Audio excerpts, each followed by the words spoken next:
Hey, what is going on, guys? Lon here from Android Authority, and earlier this year Asus announced a new line of low-cost Android phones called Zenfones, but are any of them actually any good?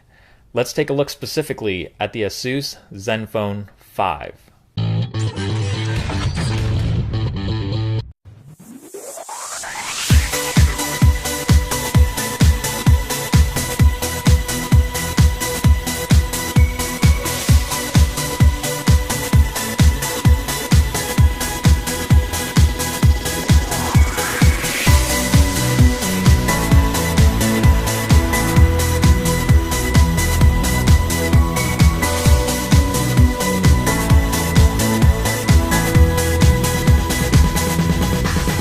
Alright, so here it is, the Zenfone 5, and starting with the design, it's actually a pretty good looking phone.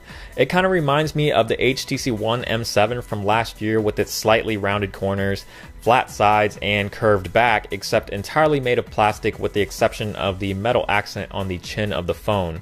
It's a little thick, coming in at 10.3 millimeters, but the curved back makes it feel thinner than it actually is, and it feels very solid in the hand. The power and volume keys are also very nice and clicky, and the matte finish on the back casing makes it easy to hold while doing a great job of detracting fingerprints. The back is removable, revealing the 2 SIM card slots and a micro SD slot with support up to 64 gigs. The only part of the design of this phone that I'm not really a fan of is the thick bezels around all sides of the display, making this phone larger than other phones with similar display sizes like the Nexus 5 and the Samsung Galaxy S5. It isn't unwieldy to hold in the hand by any means, as I certainly don't have the largest hands in the world, but the size difference definitely is noticeable.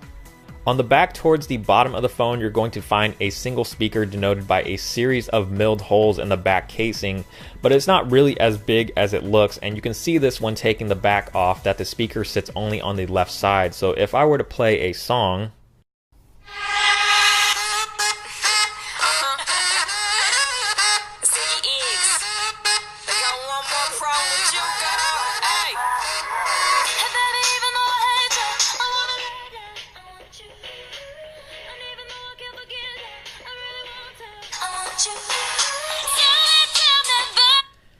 and it sounds alright. It's a pretty average speaker. It gets decently loud without sounding tinny, but honestly I wouldn't expect too much from it. On the front of the Zenfone 5, you're looking at a 5-inch IPS display with 720p resolution, and while it doesn't hold a candle to other more high-resolution displays on the market, it's certainly far from a bad display. Despite the resolution, graphics and text still look pretty sharp, viewing angles are good, and color reproduction seems pretty accurate too, but for being in an IPS display, it's a lot dimmer than I'm used to, even at maximum brightness, making it a little difficult to see outdoors, but other than the brightness issue, it's an overall enjoyable display. The specs on the Zenfone 5 are a little different from what you normally see on an Android phone, as it's being powered by a dual-core Intel Atom processor with 2 gigs of RAM with 8 or 16 gigs of internal storage, and it performs pretty well for the most part. Regular, everyday tasks like swiping through home screens, web browsing, and opening up apps are all fairly smooth, but I have noticed some stability issues with certain apps force closing or just refusing to open altogether. It's probably nothing that can't be fixed with a software update, but it's still annoying nonetheless. Gaming, on the other hand, is where this phone really struggles, as games are very slow to load, and while more simplistic games run just fine, graphically intensive games are very choppy and laggy, making them virtually unplayable. Around back is an 8 megapixel shooter with autofocus and LED flash with Asus's Pixel Master technology, and the camera interface isn't the cleanest or most simplistic, but it does give you a lot of control over your photos for more serious smartphone photography. The shutter speed is a little slow, but there is a burst mode and even a turbo burst mode, which is basically burst mode, but even faster to help make up for the slow shutter. Asus also packs in a lot of shooting modes into their camera, from basic ones like panorama, HDR, and night mode to more unique features like depth of field and selfie mode, making this camera a lot of fun to use. The depth of field feature is hit or miss. You'll have to have some steady hands when taking these shots, and sometimes you can get some very convincing depth of field, but more often than not it looks rather artificial, even if you have a clear subject of focus. I did like the HDR mode though. I thought it did a great job of balancing out shots without being overly aggressive.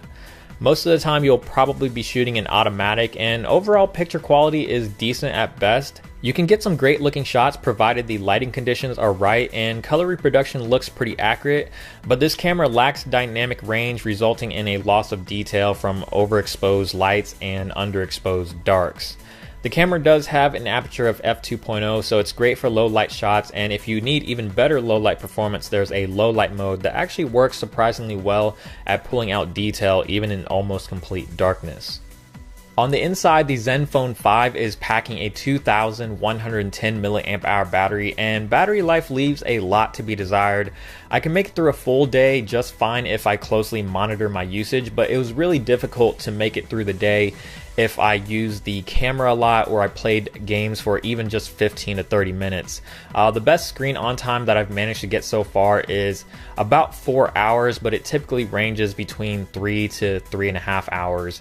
Asus does include some power saving options to help you get the most out of your battery, which I found myself using quite a bit, especially on days where I was out and about and didn't have a charger close by. As far as the software is concerned, the Zenfone 5 is running Android 4.3 Jelly Bean with a promise of being updated to KitKat by Asus. Not sure when exactly that is going to happen, but on top of Android 4.3 is Asus's Zen UI, and it's got a lot of great things going for it. The first thing you'll notice is the somewhat unique lock screen with its spotlight effect that follows your finger with shortcuts to your camera, dialer, text messaging, and important calendar and weather information, which are all very useful features. Diving in further, the Zen UI is actually pretty clean looking and adds a lot of extra functionality that aren't gimmicky without taking away from the core Android experience. Swiping down on the left side of the notification shade will take you directly to your notifications, while swiping down on the right side will take you to your quick settings.